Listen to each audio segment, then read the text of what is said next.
વાત કરીએ ઉનાળાની શરૂઆત થતાની સાથે જ ભુજ શહેરના અનેક વિસ્તારમાં પીવાના પાણીની સમસ્યા શરૂ થઈ ગઈ છે। ત્યારે પાણીની સમસ્યાને પહોંચી વળવા માટે પાલિકા દ્વારા ટેન્કર દોડાવવામાં આવી રહ્યા છે। જે વિસ્તારમાં પાણીની સમસ્યા હોય તેવા વિસ્તારમાં 200 રૂપિયા વસૂલી પાલિકા ટેન્કર મારફતે પાણી પહોંચાડી રહી છે।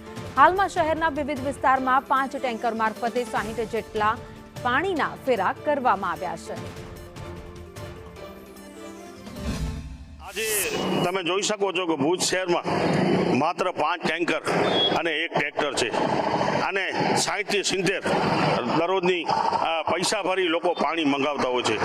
અને ભુજ શહેરને 4 ને 5 દિવસે જ્યારે પાણી મળતું હોય તો ઉનાળાની આ કાળઝાળ ગરમીમાં પાણી માણસની જ્યારે જીવનજરૂરી ચીજ છે અને પાણી પૂરતા પ્રમાણમાં ન મળે એટલે એમને અલગથી વેચાતો પણ મંગાવવો પડે। આજે જ્યારે નગરપાલિકામાં ટેક્સ અને વેરા લોકો ભરતા હોય 18% વ્યાજ ભરતા હોય છતાં પણ પાણીના પૈસા ટેન્કરોના આ લોકોને ભરવા પડે છે। ભુજ નગરપાલિકા દ્વારા શહેરીજનોને ક્યાંય પાણીની તકલીફ ન પડે એના માટે આગોતરું આયોજન કરેલું છે। અત્યારે ભુજ નગરપાલિકા પાસે 5 વ્હીકલ ટેન્કર અને એક મોટી ગાડીથી ભુજ શહેરમાં જ્યાં જ્યાં પાણીની જરૂરિયાત હોય છે ત્યાં ટેન્કરો દ્વારા આપવામાં આવે છે।